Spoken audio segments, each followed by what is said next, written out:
bell. Where'd it come from? The bell. But which one? Which bell did it come from? Hold on, baby.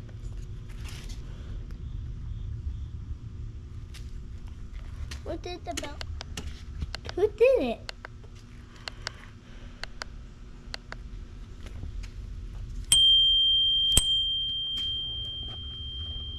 Where's that bell come from? There.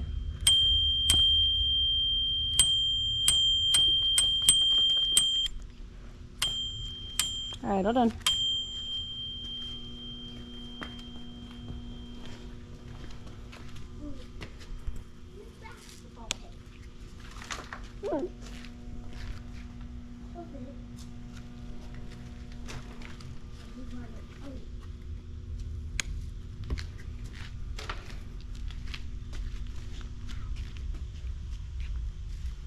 Mommy, Yes, Bubba.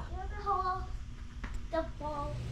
As you would learn in the email from Grace, the easiest way to start learning how to ride your bike is without the battery, because these batteries are very heavy.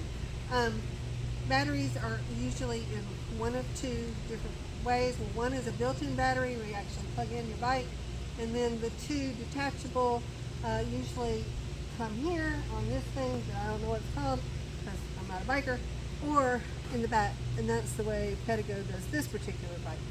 So, yes, simple enough. You just put the key in, unlock the battery, take it out, and then you can take the battery with you. You can leave it in your house. You can take this battery in your house and charge it, or you can leave it in there to charge the bike. So that's it about, you kind of always want to keep the key with you. So throw that back in there. So now about my bike. And I'll tell you more maybe as we're driving, but this bike, as you can see, I got a step through. Yeah, my brother Nelson doesn't like it quite as much. It's not quite as masculine as the kind with the bar across the top, but since I knew that other women were going to be riding with me, I got the step through on both of them. So, without turning it on, I'll just tell you what these things are.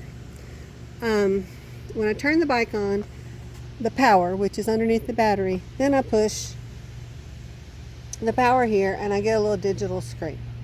When that screen comes up, it's going to tell me how many miles I've gone, what my speed is, and what level of power assist I'm in, which we'll talk more about later. This is a gear. I have, unfortunately, had to learn a little bit about changing gears on the bicycle, and it changes just as easily as turning that knob. The throttle, which will help you go up a hill, which will give you that little extra power burst if you're at a stop sign and you need to get across traffic quickly.